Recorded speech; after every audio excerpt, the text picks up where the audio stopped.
Nós nos achamos demais, né? Nós conversamos muito sobre isso aqui, nós, humanos, com a nossa arrogância, nosso orgulho, nossa soberba. Quando nós estudamos, aprendemos um pouquinho mais, conhecemos um pouquinho mais, nós nos achamos demais, né? Tendo sido feitos à imagem de Deus, do Criador, mesmo assim a gente consegue ajuntar tanto orgulho, soberba, arrogância, que nos achamos tão mais importantes do que todos os outros, que nós nos achamos por conhecer um pouquinho mais no direito de falar tudo sobre qualquer coisa e querer ser taxativos e querer fechar questão e querer ser donos da verdade. Nós, humanos. Quando a gente estuda o mundo como pessoas da ciência, por conhecer detalhes e ir a fundo em detalhes e procurando as coisas e aprendendo mais, a gente vai ficando empolgado, mas a gente também tende a querer ser taxativo e fechar a questão. Quando a gente estuda teologia, fechar a questão. A gente está estudando as entrelinhas, coisas que não estão claras, mas a gente quer fechar a questão. É a nossa tendência. Mas essa arrogância, essa grandeza que a gente tem, esse orgulho exagerado, ele vai para o brejo quando a gente pensa na grandeza da criação. Quando a gente pensa no quanto é grande o que Deus criou e o quanto é fabuloso esse universo e o quanto nós não somos nada, o orgulho tende a ir lá para baixo. Vamos olhar um pouquinho esse vídeo aqui. Sei que muitos já devem ter visto.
Isso é o universo, o mapa do universo, do que a gente conseguiu enxergar com as tecnologias que tem hoje. Aliás, até o Hubble.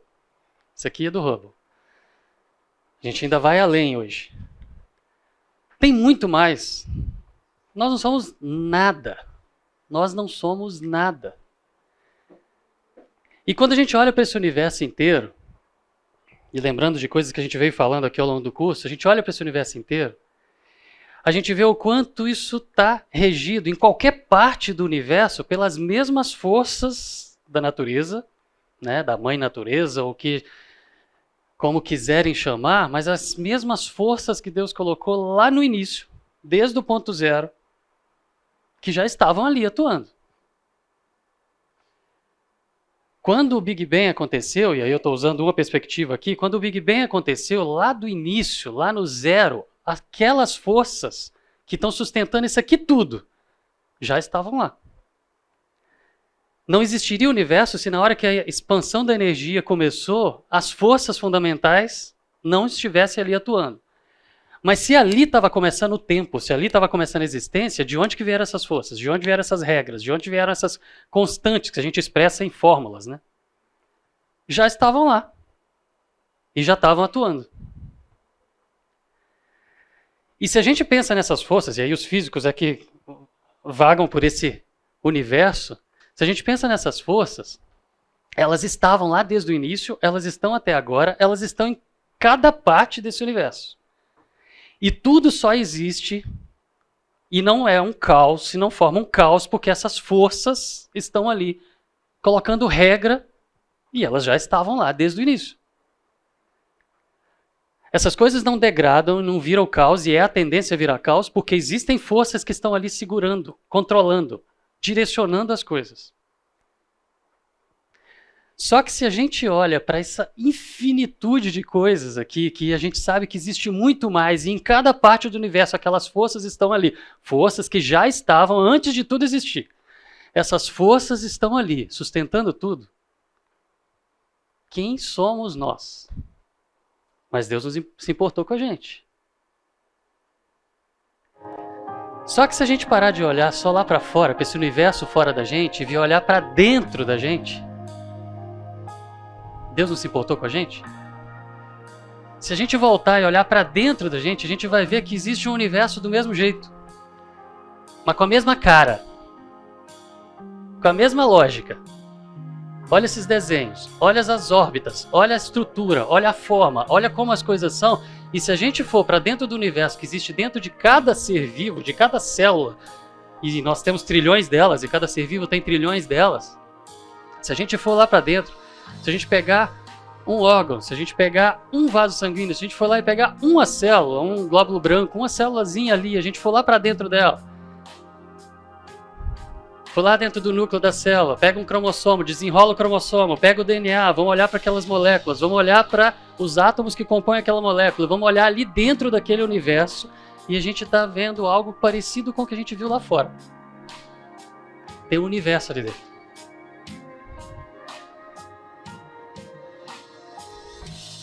E por que isso está organizado do mesmo jeito? E com a mesma cara do que a gente vê lá fora? Nesse macrocosmos, quando a gente olha para o microcosmos, a gente está vendo a mesma coisa. Por que não vira caos? Por que não dissolve? Por que não desagrega? Por que não espalha tudo? Por que não segue a tendência natural que é o caos? Porque aquelas forças que estavam lá no início de tudo, antes de tudo começar, antes da expansão da energia lá do Big Bang, lá no início, no ponto zero, aquelas forças estão ali sustentando tudo e mantendo tudo do jeito que está, direcionando e apontando para onde tem que ir. Quem somos nós? Nós não somos nada. Analisando o mundo dessa maneira, com as lentes da ciência, eu citei várias vezes ao longo do curso aqui, cientistas, homens da ciência, vivendo dentro das universidades, vivendo dentro de áreas diferentes, filosofia, literatura, física, matemática, biologia, química. Eu citei ao longo do curso vários cientistas que fizeram esse tipo de análise, esse tipo de raciocínio, eles escrevem nas suas autobiografias. Tem alguns aqui que eu citei, eu não coloquei todos aqui, eu vim falando deles ao longo do curso, mas que nas suas autobiografias eram ateus, não conheciam a Deus, não foram criados num mundo religioso, nunca leram a Bíblia, nunca ouviram falar de nada, nunca entraram dentro de uma igreja, os pais eram ateus e os ensinaram a viver distantes mesmo dessa realidade do mundo, dessas ideias. Mas quando se debruçavam em estudar e foram intelectualmente honestos, olhando para esse universo que a gente viu para fora, esse universo que se olha para dentro, dependendo da área de cada um, aqui tem áreas diferentes, eles olhavam para isso, e principalmente quando pensam na matemática disso, na probabilidade dessas coisas existirem por acaso, sem nada, do nada. Gente, toda a energia que está no universo hoje estava lá na hora que começou no Big Bang, e ela é a mesma até hoje, nada se cria, nada se perde, tudo se transforma, é energia que virou matéria, e matéria que volta para energia, e isso está tudo interligado, igualzinho, o início e o fim, o tempo todo, a quantidade é a mesma, ela está em equilíbrio, e está tudo interligado, você mexe numa parte, você afeta a outra. E tudo regido por essas mesmas forças que já estavam lá. Quem impôs essas forças? De onde que elas vêm? O que mantém? como elas estavam lá e como elas estão aqui, no macro e no micro. E olhando para isso tudo, e como essas forças e regras constantes já estavam lá, antes até do tempo existir, antes de tudo começar. Como você vai afirmar que essas coisas já estavam lá do nada? Sem ter uma causa, sem ter algo que colocou, alguém que colocou. E quando eles se debruçavam diante disso e pensavam, não tem matemática que calcule a probabilidade de acontecer do nada essas grandezas todas, essas forças todas virem para poder controlar e fazer tudo dar certo quando toda aquela energia foi insuflada ali. E começou a expandir com todas as regrinhas já, as fórmulas todas já montadas para poder funcionar. E aí eles falam, tem que existir um Criador. Não sei quem, não sei onde, não sei se é pessoal, se não é, mas se ele existe, se ele se comunicou com a sua criatura, deve ser através de alguma religião. E aí as histórias são diferentes, dependendo de quais estão relatando, mas eles começam a ler os livros sagrados de religiões diferentes. E o caminho é sempre o mesmo, a história é sempre a mesma, que vão vendo, nossa, é muito fantasia, muita fantasia, muita fantasia, muita fantasia, até que pegam a primeira página desse livro e falam, é só porque você é cristão que você está falando isso. Não. Porque na história deles, lendo livros sagrados de diversas religiões e sem os preconceitos de terem crescido dentro de uma igreja, quando pegaram isso daqui, pegaram do mesmo jeito que pegaram todos os outros que foram lendo antes. E quando leem a primeira página, eles se convertem ao livro. Mas por quê? Porque eles já tinham se prostrado diante do Criador, eles já tinham tirado aquela arrogância e aquele orgulho e falar, tá, eu entendo pra caramba, mas existe tanta coisa, eu não sou nada. E ainda assim, diante disso tudo, não tem como eu afirmar que não exista algo além, e eu tenho a possibilidade de encontrar esse algo além, então eu vou atrás disso. Ele já se rendeu, ele já se esvaziou, ele já diminuiu o orgulho para poder admitir que existe algo além e que ele não é Deus e o dono de toda a sapiência que consegue entender todas as coisas, e ele está indo atrás de encontrar esse Criador. E quando ele está indo atrás de encontrar esse Criador, ele já deu o primeiro passo de se render a isso, a essa busca, e quando ele chega aqui, ele se converte ao livro. Porque tem coisas na primeira página desse livro que, para uma pessoa que não tem os preconceitos de ter crescido dentro de uma igreja, mas uma pessoa que conhece a história das origens, a partir das lentes da ciência, sem nenhum preconceito, e vai lendo as primeiras palavras desse livro, ele acha que ele está lendo o que ele estudou na ciência. Ele acha que ele está lendo a mesma história. E eles ficam fascinados. Sempre é a mesma história. Eu me rendi à ideia de que existe um Criador, eu fui procurar esse Criador nas religiões e eu encontrei esse Criador na primeira página desse livro. E eu fui conhecer esse Criador quando eu continuei lendo as páginas seguintes desse livro. O que essas pessoas, sem esses preconceitos, fazem? Nós já tratamos lá atrás de correntes teológicas, nós já tratamos de divergências de opiniões, e eu não vou fazer isso aqui. Eu estou fazendo a leitura que esses indivíduos da ciência que se convertem fazem.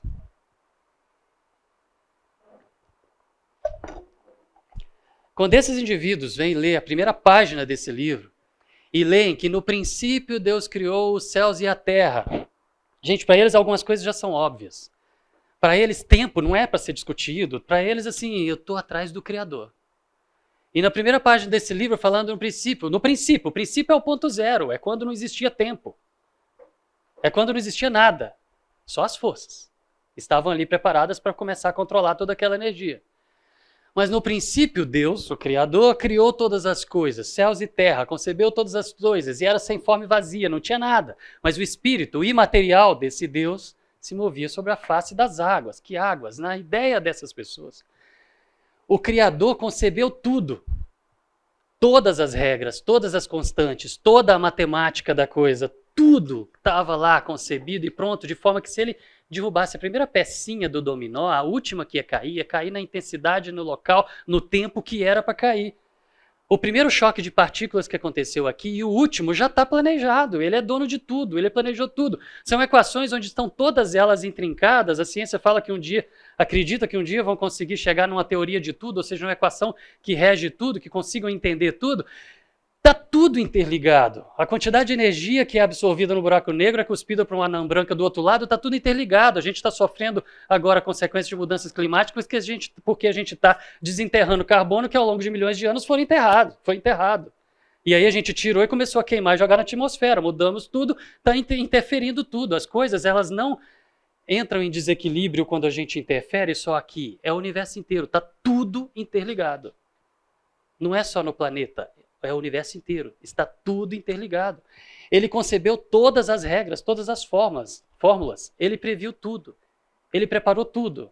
Ah, mas existe livre-arbítrio? Sim, dentro de possibilidades que a gente tem a impressão de ser aleatórias, mas, gente, ele já escreveu tudo antes.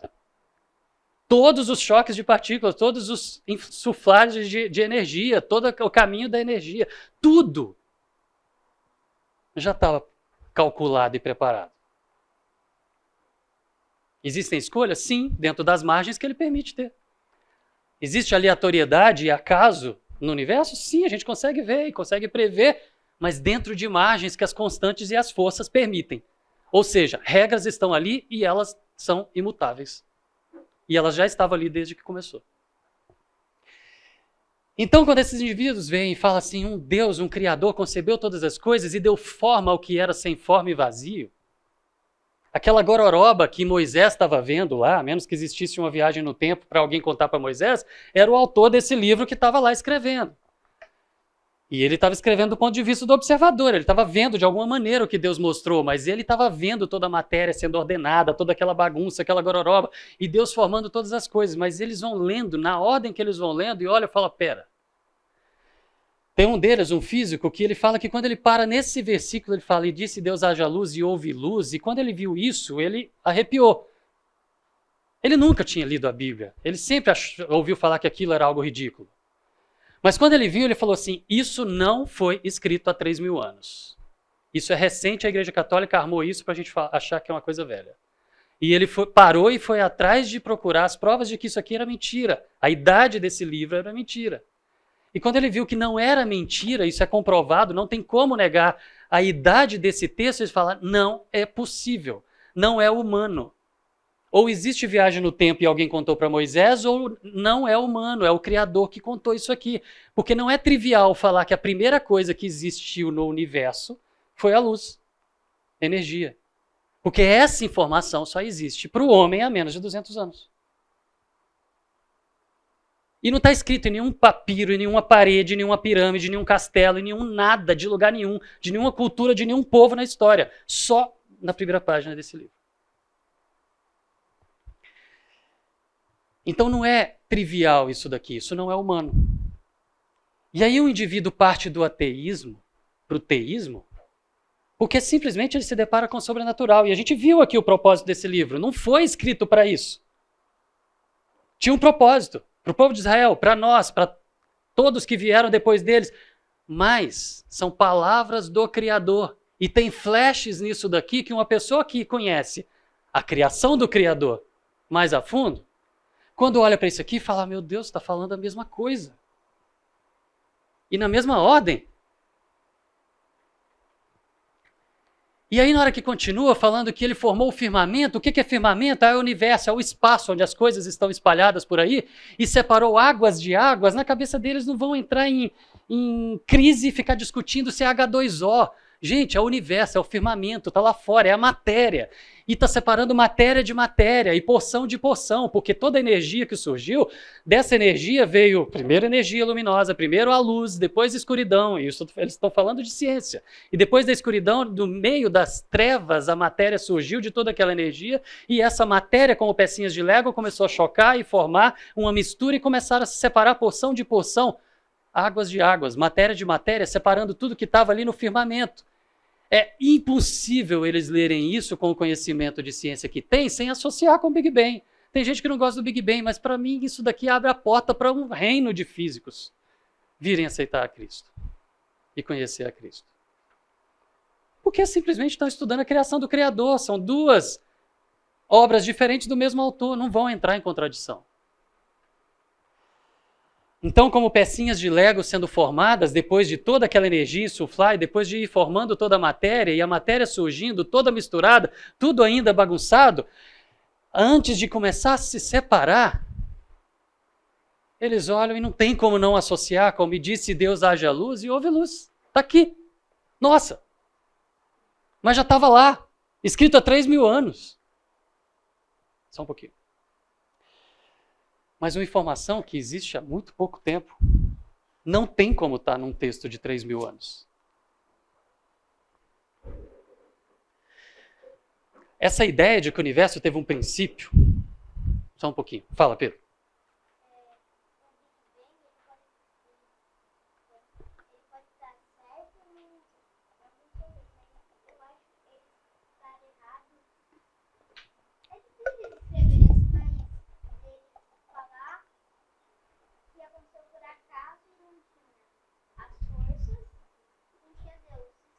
Não tem como existirem todas as forças lá, sendo que não existia nada antes. Alguém tem que ter colocado isso lá para poder tudo começar.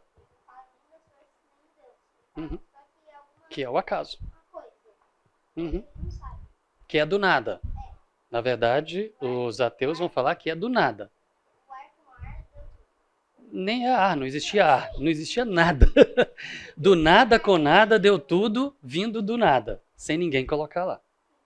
É essa que é a afirmação ateísta do mundo, entendeu? Sem Deus.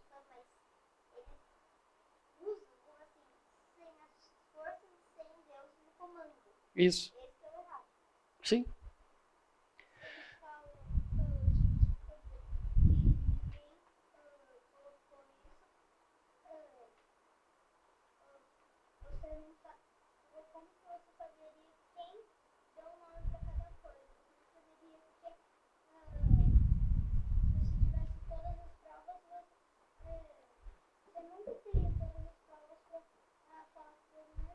Sim. Tem muita pergunta sem resposta. Só o fato de estar escrito nesse livro que o universo teve um princípio, no princípio, só essa informação, no princípio e haja luz, isso já não é trivial, porque há menos de 200 anos, até há menos de 200 anos atrás, pouco mais, até 123 ou 128 anos, agora eu não estou lembrando e eu não anotei.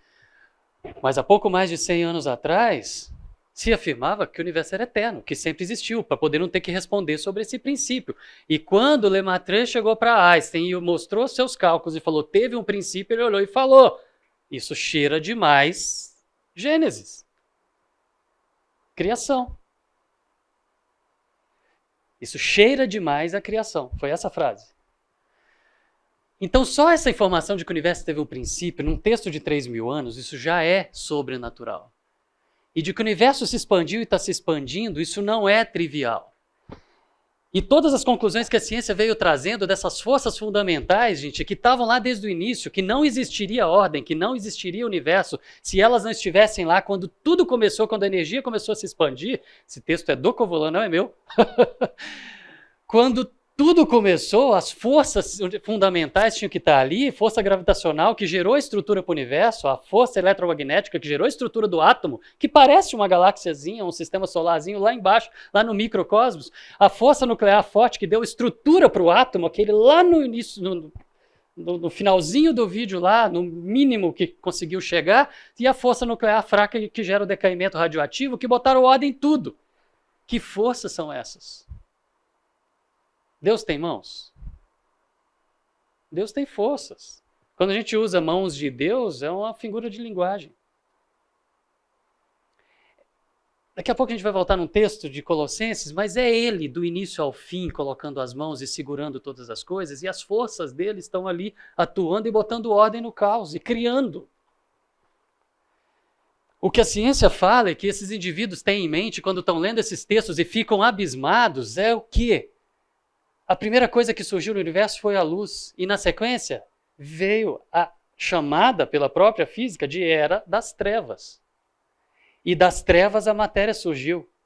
E toda a matéria veio surgindo, toda misturada, incandescente, e líquida, e sendo separada por pelas 4 forças fundamentais, separados de porção, matéria de matéria, águas de águas, e essas porções vão formando as galáxias, os sistemas solares, os sóis, as estrelas e tudo. Para o indivíduo que conhece isso, lê aquele texto, ele fica abismado, porque não é possível aquilo estar num texto de 3.000 anos.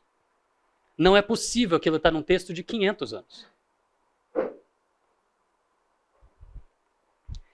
Mas não para por aí. E quando eles continuam, não é trivial estar escrito ali falando, pega Moisés, agora ele está falando lá de cima do universo, mas agora ele já concentrou aqui numa porção de matéria incandescente que está esfriando e que está se tornando um planeta. Aí ele já está aqui embaixo. Se você está no universo, no espaço, não tem em cima e embaixo. Está tudo acontecendo em volta. Mas quando você já está aqui, perto do planeta, você já está sujeito à ação da gravidade, você já está. O que está lá em cima é em cima, embaixo é embaixo. Aí você já tem referência. E aí quando ele vem para o planeta, para a Terra, e fala, junte num só lugar as águas que estão debaixo do céu e apareça a parte seca, não é trivial, há menos de 600 anos, antes das grandes navegações e mapeamento do planeta, ou viagens espaciais para poder tirar foto de cima do planeta, não tem como estar escrito num texto de 3.000 anos que num planeta cheio de água surgiu um grande continente que, se você pegar o mapa mundi hoje e recortar, é um quebra-cabeça que você monta e forma um continente só. Não existia mapa do mundo, não existia viagem espacial, não existia foto da Terra, não existia mapa dos continentes, para poder você falar que teve um continente só. Então, esses indivíduos fazendo essa leitura, quando chegam nesse texto, eles olham, a Pangeia está aqui. Mas não tem como isso estar num texto de 3.000 anos, porque isso aqui só é conhecido há 500. E aí eles seguem, e cubra-se a Terra de vegetação. Ah, ok, veio para a biologia. Plantas que dão sementes e árvores que dão seus frutos, que produzem as suas sementes de acordo com a sua espécie. E eles não vão, ele nem passa pela cabeça deles ficar discutindo se isso aqui espécie é a espécie biológica cunhada por Linneu 300 anos atrás. Eles não vão, nem precisa na cabeça deles ir atrás do hebraico para mostrar que isso aqui não é espécie biológica. E que Moisés escreveu Leminehu, que quer dizer cada um do seu jeito. É genérico, gente. Deus não está fechando aqui em ciência. Esse não é um livro de ciência. Ele está falando para todas as pessoas de todas as épocas, de todas as cosmovisões, de todas as maneiras de entender o mundo, conseguirem entender o que ele falou. Então, quando eles estão lendo cada um da sua espécie, é cada um do seu jeito, e cada um do seu jeito, e eles vão olhando a ordem e falam, não é possível. Ervas que dão semente, ervas que dão fruto, que tem a semente dentro dele, e a ordem dessas coisas não é trivial. Porque o que eles têm em mente é a ordem com que os vegetais surgiram no planeta, e que não tem como isso estar escrito num texto de 3.000 anos. Porque há 2.400 anos atrás, Aristóteles dividiu entre animais e plantas e ficou até agora há pouco isso. Há 300 anos atrás, o Linneu colocou níveis hierárquicos diferentes aí, para as plantas em especial, e o avô do Darwin, o Erasmo Darwin, foi lá e colocou uma ordem e falou, então essa foi a ordem com que surgiram. 300 anos que esse conhecimento chegou. Só que está escrito num livro, num texto, de 3.000 anos. Briófitas, Pteridófitas, Gimnospermas e Angiospermas. Essa ordem, escrito num texto de 3.000 anos, não tem como. Não está escrito em nenhum outro lugar do planeta na história. Só na primeira página desse livro. E na ordem certa. E aí esses indivíduos vão se prostrando a isso e falam, isso não é humano, isso é sobrenatural, encontrei o Criador. E eles têm a noção de que o planeta no início era formado por coberto de uma camada de nuvens muito vasta, muito grossa. A nossa atmosfera era translúcida e não transparente, então que não aparecia. Daqui, do ponto de vista do observador, que Moisés, na visão dele, estava olhando, e está vendo, para poder descrever para o povo de Israel o que estava acontecendo lá no início, ele estava olhando para baixo, para cima, translúcido, e começa. O tempo estava passando super rápido diante dos olhos dele, para ele poder ver tudo isso. E aí começa a afastar toda aquela camada densa de nuvens que não deixava ver o que estava lá fora. E aí vem, em hebraico, raia, é apareça. apareçam luminares no firmamento do céu para separar dia e noite. E aí eles vão lendo e falam, tá falando de sol, luas, estrelas, para marcar estações, dia, noite, ok. A rotação da Terra já estava lá, gente. Já tinha claro e escuro lá. Não estava dando para ver porque tinha muita nuvem, mas já tinha claro e escuro. E claro e escuro é porque a Terra está rodando. E a Terra está girando em torno do Sol. E ela está girando no eixo dela mesmo. E as 24 horas do dia são por causa do Sol. E aí tem gente para poder brigar. A gente viu lá atrás que falando, a luz que estava ali brilhando era de Jesus. Para Jesus ser matéria para poder ficar até ele formar o Sol. Nossa, tanta discussão, tanta discussão. Essas pessoas quando leem, olham para isso e falam, caramba. O palco está montado, os ciclos estão estabelecidos, ciclo da água, rotação dos planetas, sistemas formados, tudo pronto para o grande passo que veio na sequência. Abre a atmosfera, entra tudo, dá para ver daqui de baixo tudo, Sol, luas, estrelas e entra ultravioleta. Isso não é pouca coisa. Eu vou voltar na ultravioleta. Porque quando começa a entrar ultravioleta aqui no planeta, onde as coisas estavam sendo formadas e a vida estava sendo formada, Deus estava preparando aqui, aí vem a ordem. Sempre a ordem e a criação obedece. E ele dá a ordem para as águas. Encham-se as águas de seres vivos. Mais uma informação impossível de estar num texto de 3.000 anos. Há 2.600 anos atrás, começaram a divagar, é o que tem de registro mais antigo, sobre origem da vida. Mas muito longe de pensar que a vida surgiu na água. Se pensou de várias formas e de várias coisas. Ok? Normalmente bem mítico, bem assim, os deuses fizeram sexo e as coisas apareceram. Então é sempre assim, a gente viu lá atrás. Mas há 168 anos, o amigo do Darwin, o Thomas Huxley, ele foi lá e apontou pela primeira vez, foi na água. E há 123 anos o Pasteur demonstrou que foi na água. Antes disso, falar que a vida surgiu na água não é humano. É divino. O Criador contou. E a vida surgiu na água, mas a vida surgiu na água muito simples, tudo igual, tudo estruturas muito primárias, células muito simples, e todas elas repetidas, todas elas sempre iguais e reproduzindo ali, só que lá em cima estava aberto agora. E estava entrando ultravioleta, e ultravioleta é o agente mutagênico principal que existe aqui nesse planeta, e quando entra, ele bate na molécula que controla a vida. E que, gente, nossa, que incrível, é só porque é o mesmo Criador, né? Todos os seres vivos funcionam do mesmo jeito, todos são comandados pela mesma molécula, todos têm um DNA, se a gente estiver colocando vírus no pacote, a gente vai falar de RNA também, mas todos são comandados por uma molécula feita de ácidos nucleicos, no caso aqui o DNA, que comanda tudo através de produzir proteínas que vão funcionar e fazer as coisas acontecerem.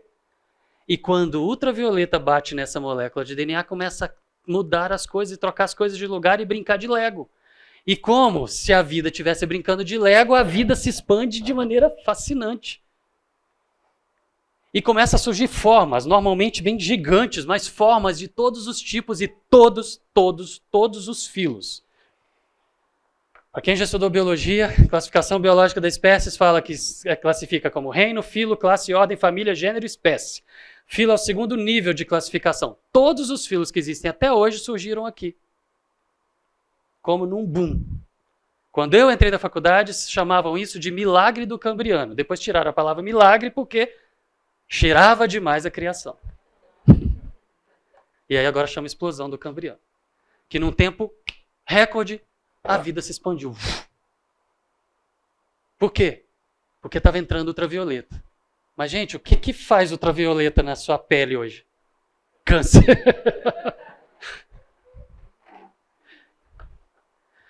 Para dar certo, matematicamente, tem que ser o raio certo, com a intensidade certa, na molécula certa, na posição certa, na trinca certa de nucleotídeos, na sequência de 3, acertar na posição certinha ali, para poder conseguir mudar um aminoácido, para poder mudar uma estrutura, que ela vai ter que interagir com outra, que também tem que ter, por coincidência, ter acontecido tudo ao mesmo tempo. Tem coisas que podem ser lentas e graduais, tem coisas que acontecem aos saltos, e o salto a matemática não explica. Mas ultravioleta estava batendo lá. Deus tem mãos, gente? Não, Deus tem força. O que é ultravioleta? Mais uma das forças que ele criou.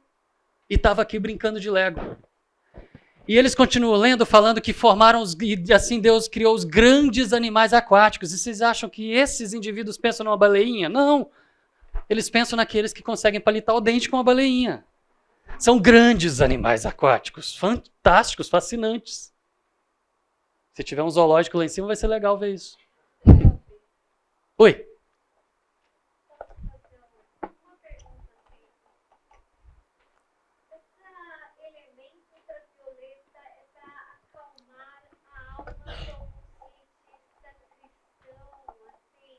Elemento ultravioleta? Não entendi. Você falou que todos os filos surgiram para a gente, na ação mutagênica do V. Não, eu estou falando que isso é o que esses cientistas têm em mente, que tudo surgiu, certo? Ultravioleta principalmente, fazendo alterações no DNA, e a vida se expande, os filos todos aparecem ali. Isso é o que a ciência já está enxergando e trazendo, e eles olham e falam o seguinte: puxa, apareceu na água, a vida se expandiu, sejam fecundos, encham as águas e tal. A gente vai ler isso aqui ainda. E aí eles olham para isso e falam: caramba, a ultravioleta está entrando, uma força está entrando, o Criador está aqui criando, são as mãos do Criador criando. É isso. Entendeu? Mas aí assim, um cientista se convertendo, de uma certa forma, tentando validar o que ele conhece, harmonizar esse. Aninha, não é tentando. Que aí é o ponto que eu estou defendendo no curso do início até o final. Não vale a pena ficar tentando harmonizar. Se para ele se converter foi esse caminho, fantástico. A gente vai ler alguns textos daqui a pouco para isso, entendeu? Não é. Nós não precisamos. Exatamente.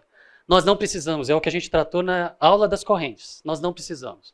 Deus pode fazer aparecer tudo do nada, mas pode ter sido por um processo. E ele não fechou questão nesse livro. Então a gente não tem que brigar por isso. E aí um cientista se converter por isso, amém. Entendeu? Porque se ele está olhando para isso tudo e está achando fascinante, louvando a Deus, amém. Porque esse aqui não é um livro de ciência. Entendeu? São as forças de Deus criando para ele, amém. Abriu as portas e ele está caminhando. É nesse ponto que eu estou pegando. E não da gente, está validando, não está validando, esse concorda, o outro não concorda, esse é herege, o outro não é herege. Gente, isso aqui não foi escrito para isso. A gente teve uma aula para isso. Entendeu? É nesse ponto que eu estou pegando e eu quero fazer essa leitura deles. É esse o caminho que eu estou fazendo aqui agora. Eu faço esse questionamento porque, assim, esse livro aqui tem que ter mais peso do que a ciência. Se em algum momento a ciência colocar isso aqui em choque, principalmente nos mais novos, Uhum. Ele tem mais peso, Aninha. ele tem que ter mais peso. Ele tem que ter mais peso. Mesmo que na hora pareça que é mais E ele tem mais peso, Aninha. Mas o ponto que eu estou falando é o seguinte. A gente teve aulas para a gente discutir isso antes, e agora eu estou fechando o curso, entendeu? O ponto é o seguinte: Deus não fechou essa questão. E essa é a minha posição. Deus não fechou essa questão. E nós não temos que colocar um peso nas costas dos nossos jovens de que eles têm que definir uma linha se Deus não fechou essa questão e Deus não definiu uma linha. É escolha pessoal de alguns cientistas ou de alguns cristãos falar que é só uma que existe. E aí eu contei as experiências aqui atrás de pessoas que se decidiram que eram ateus e voltaram quando viram que não precisavam ser escravos de uma linha só. É tão escravidão eu pegar esse livro e colocar debaixo de uma interpretação de teólogos, que são humanos, quanto eu pegar esse livro e colocar debaixo de uma linha científica. Não tem que fechar numa só. Nem para o lado da ciência, nem para o lado de um teólogo. O teólogo é humano. O livro, tem mais peso do que todas as coisas. Mas a teologia que um teólogo fez, não. Entendeu? E aí o que eles continuam é o quê? Estão pensando nos grandes animais aquáticos? Grandes animais aquáticos. E aí vão pensar nas aves? Não é uma avezinha, não é um passarinho, mas é aquela que consegue dar uma bicada e comer a pombinha. E aí eles vão continuar, e Deus abençoou dizendo, sejam férteis, multipliquem-se, encham as águas dos mares. E não é trivial pensar em encham as águas dos mares. Porque na cabeça deles, eles entendem bem o que eles viram e estudaram pelas lentes da ciência, de que a água estava bombando de vida. E na terra ainda não tinha nada. E quando a água estava bombando de vida, encheu, começou a sair dali para as margens e foi embora. E aí, quando eles veem a ordem do Criador falando para a terra, produza a terra seres vivos de acordo com suas espécies, do seu jeito, rebanhos domésticos, animais selvagens, demais seres vivos, e vou falando dos selvagens, dos domésticos. Quando pensam em selvagens, eles estão pensando nesses, nesses selvagens. Ai, falhou. Nesses selvagens. Gigantes, selvagens mesmo. Mas o que eles têm em mente é que o que a ciência veio mostrando e que eles vieram estudando é que a água estava bombando de vida e a vida veio para as margens e das margens caminhando e depois voando ou colonizando tudo. E esses animais, só um pouquinho, Nick, e esses animais, eles tinham que caminhar pela terra para poder sair morrendo cada vez mais distantes, para poder adubar a terra, para a vegetação ir alcançando cada vez mais. E olhando para isso tudo, na cabeça desses, e eu estou fazendo, gente, mais uma vez, a leitura de um grupo, tá? Na cabeça desses, eles estão chegando ali e, puxa, é Deus fazendo as coisas. São as forças de Deus expandindo. São as forças de Deus colonizando. São as forças de Deus criando. Entende? Fala, Nick. As aves estavam na água, saíram da água Isso é uma outra discussão.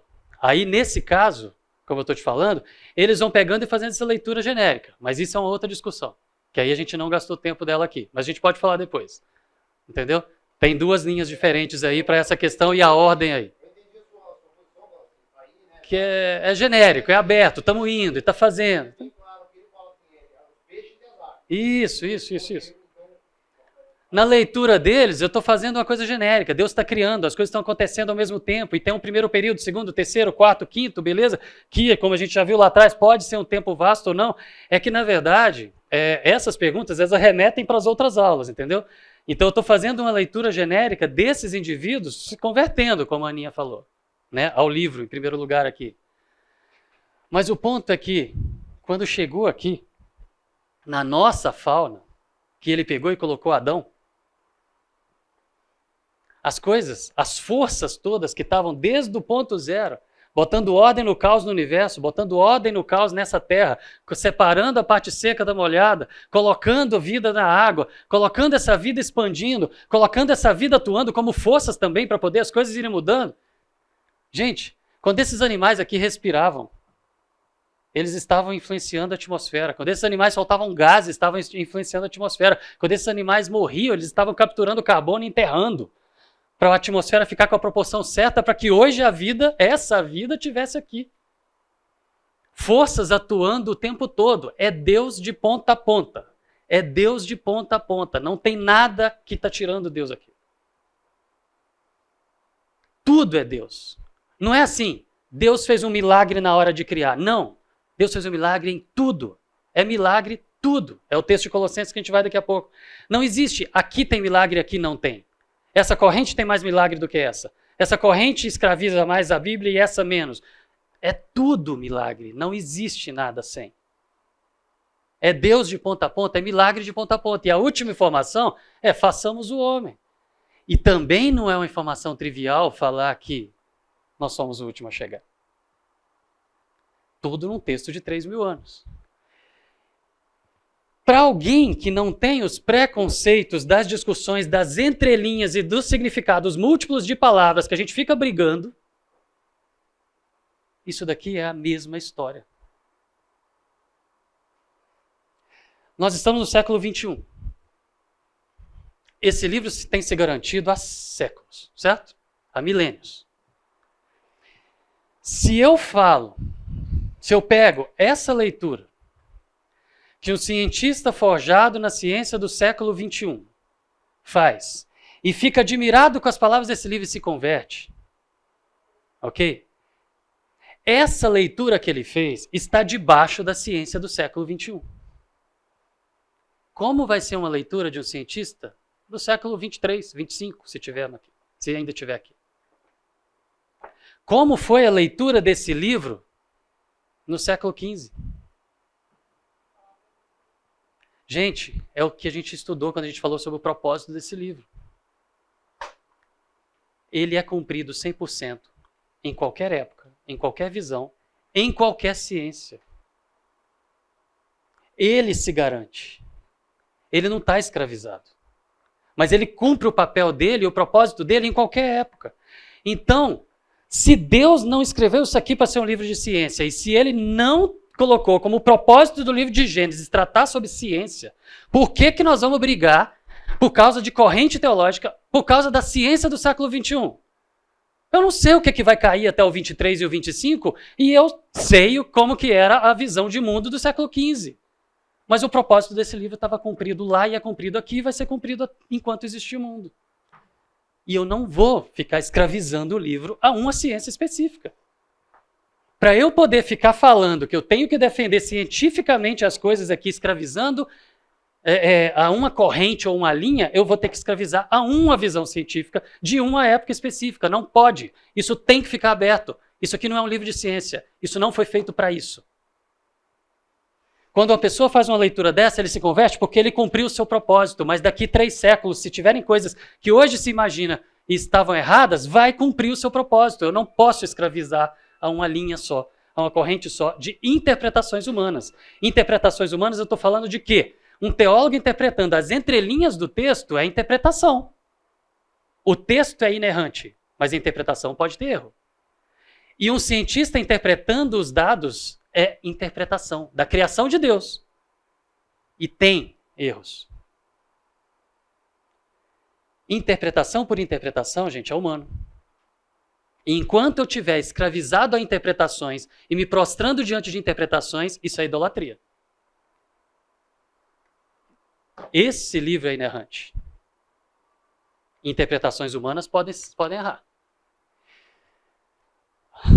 Eu estava no Bandejão em 94, junto com a turma do grupo cristão lá, grupo Querigma, a gente bandejando junto com alguns amigos, a gente tinha um grupo de estudos no Instituto de Biologia, a Marcinha, ela sempre ia junto com a gente, ela participava dos estudos, ela estava lendo a Bíblia, ela estava lendo mesmo, e interessada em aprender e crescer no conhecimento de Deus, estava frequente toda semana, toda terça-feira nos estudos bíblicos no gramado da biologia. E aí um dia a gente juntos, a gente tinha saído do estudo bíblico, estava junto no bandejão almoçando, e chega um menino e senta do lado dela e começa a evangelizar a Marcinha. E aí na hora que chega, estou aqui, os meus amigos do grupo Estudo Bíblico, a gente está aqui junto, beleza, pode falar, eu gosto disso, vamos falar.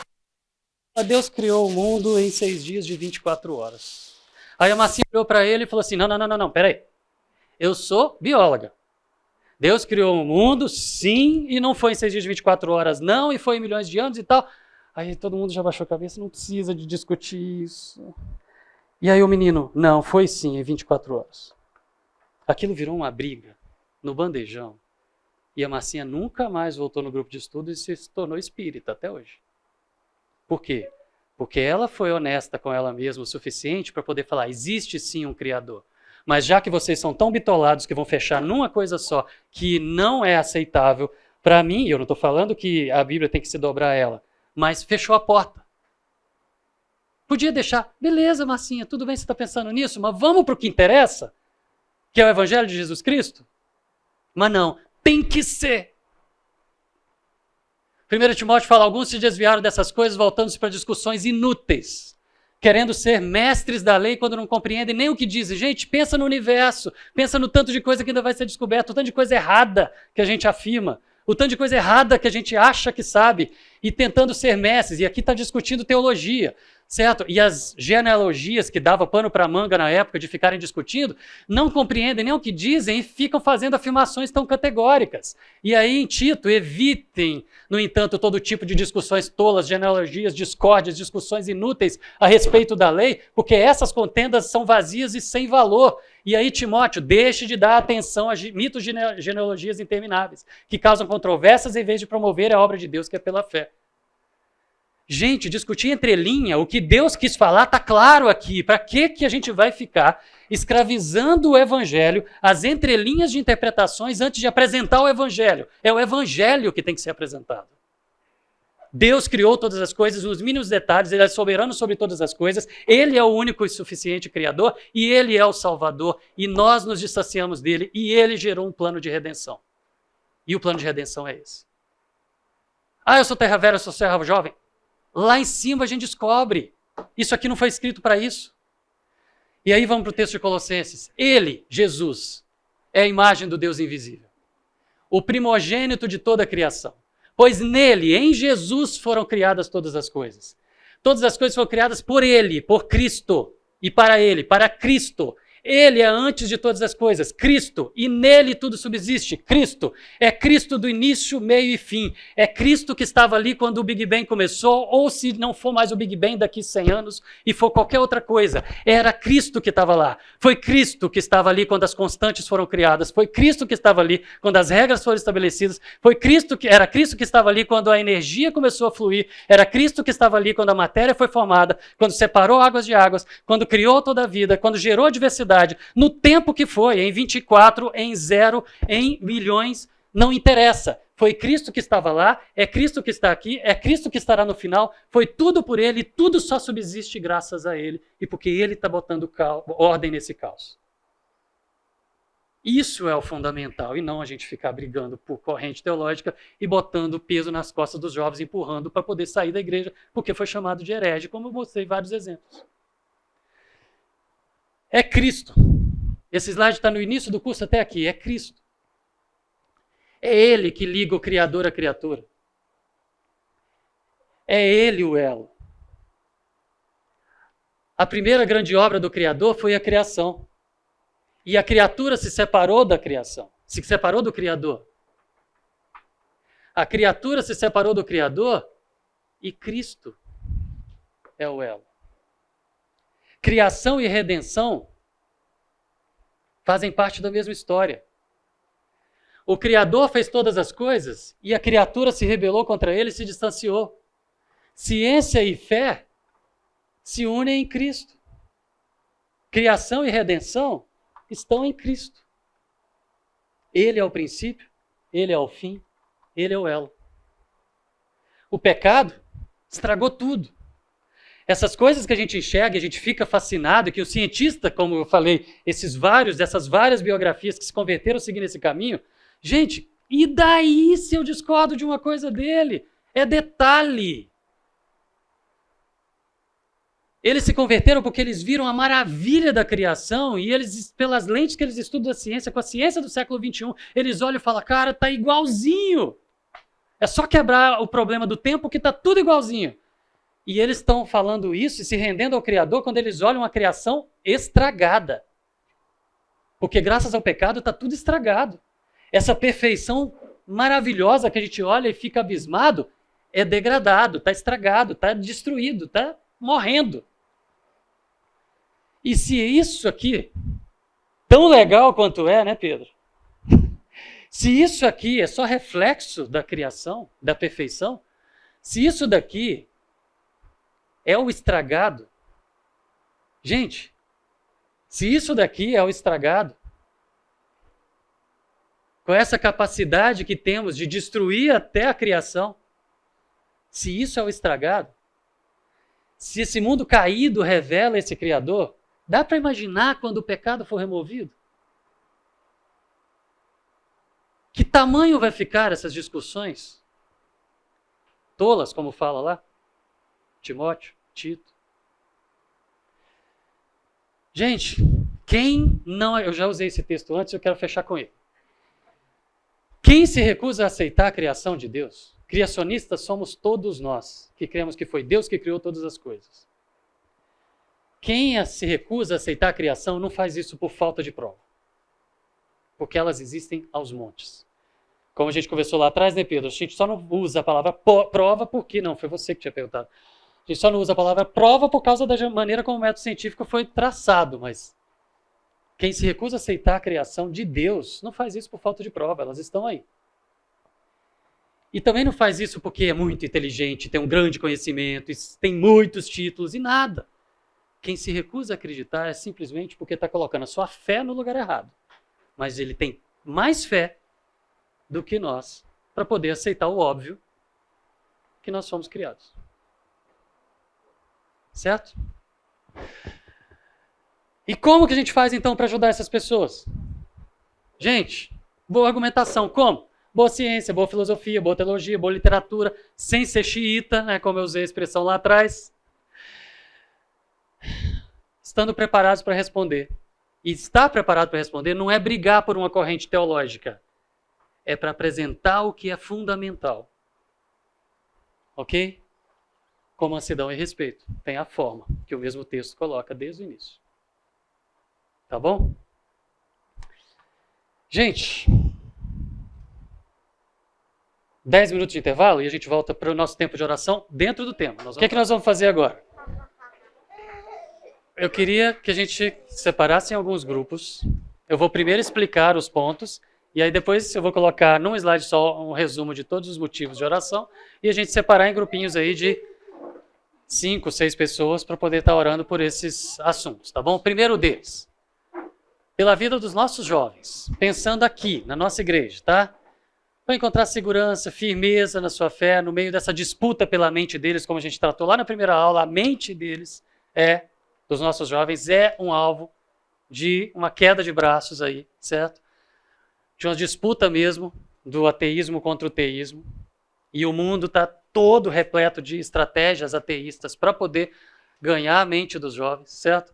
Para que saibam tomar decisões sábias quanto ao seu futuro, sua formação, o caminho que vai seguir, onde vão estudar, com quem vão trabalhar, onde vão, para onde vão, porque essas escolhas podem comprometer quem vai estar junto, quem vai influenciar mais, quem vai influenciar menos. Então, pela vida e as escolhas que os nossos jovens têm de fazer e vão fazer ao longo da vida, e as influências que eles vão ter nesses caminhos, certo?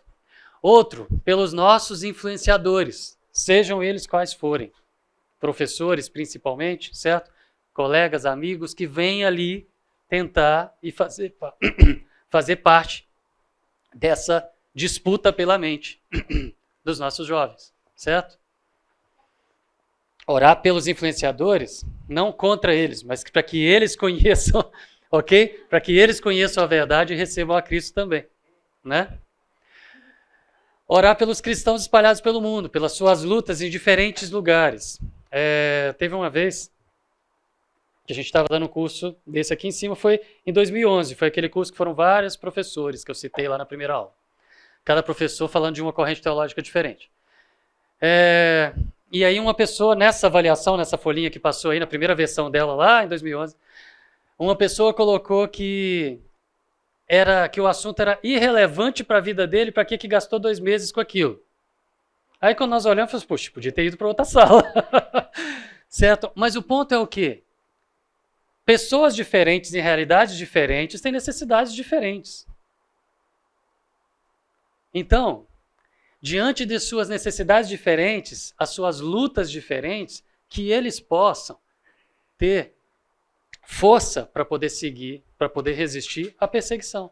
No mundo da ciência, a perseguição vai ser em cima de fazer você se sentir constrangido e se sentir um idiota. Em alguns lugares vai ser puxando o tapete mesmo, vai ser demitindo, vai ser mandando embora, entendeu? Então, pelos cristãos espalhados pelo mundo, nas suas diferentes realidades, diferentes exposições, certo? Na resistência contra a perseguição.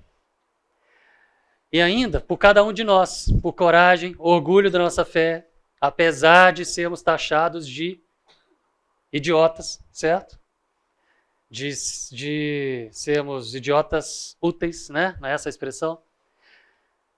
Para resistirmos, principalmente nossos jovens, às críticas, piadas, menosprezo, maledicência que sofremos em nome do Evangelho. O outro, pela Igreja de Cristo, que possa resistir à perseguição. Na busca, e como a gente viu lá na aula sobre o ateísmo, na busca declarada como meta, erradicar a igreja, certo? Acabar com a religião. Orar por nossas igrejas, que sejam menos superprotetoras, no sentido, como eu citei, de várias igrejas, onde as pessoas simplesmente não ficam sabendo, e os jovens crescem e não sabem de nada diferente, que não pode pensar de forma nenhuma diferente daquela revistinha que ele está vendo ali, e aí quando ele começa a ver alguma coisa diferente, ninguém nunca falou que existem formas diferentes de pensar, ele, poxa, me enganaram, como aquelas 2 meninas que eu citei lá, que sentaram e começaram a chorar lá em cima do templo, falando, alguém me enganou. para que nossos jovens não passem por isso. Para que eles sejam expostos. Existem maneiras diferentes de pensar, existem correntes teológicas diferentes, existem cristãos diferentes, existe um movimento ateísta que é o nosso inimigo em comum. E aqui internamente tem opiniões diferentes, tudo bem, nós convivemos com elas. Mas o nosso inimigo não é interno, nosso inimigo está aqui fora, certo? Para que eles não sejam surpreendidos quando saem sozinhos lá. Orar pela juventude cristã, principal alvo da batalha aí entre ateísmo e fé. Orar pelos cientistas cristãos, pessoas ligadas à ciência aí, que sejam fortalecidos nesse mundo do cão, certo? Onde eles são taxados como estão fora do seu devido lugar. Seu lugar não é aqui. E orar por nós para que sejamos sábios e preparados para poder responder a esse caos. Aqueles que estão pedindo a razão da nossa fé. Tá bom? Tá aqui a listinha. Vamos separar então aí em grupinhos de 5 pessoas, 6 pessoas, tá bom? E tá orando por essa lista aqui. Vamos lá? Pois no final eu vou fechar com aquela musiquinha lá da Elo, tá bom? Então continue no grupo até que eu toque a música, tá? Gente, no final, na hora que terminar aqui, eu vou ficar, como a gente sempre fica aqui conversando. Mas considerando todo esse tempo que a gente gastou aqui, né? Discutindo um assunto que acham que é loucura, né? A gente está aqui gastando esse tempo, perdendo um tempo no domingo à noite para estar discutindo isso. Então vamos finalizar com essa canção que dá o título que o mundo nos intitula, né? Dá o nome que o mundo nos dá. Certo? Como tem que ser mesmo. Tá bom? Então vamos lá, gente louca.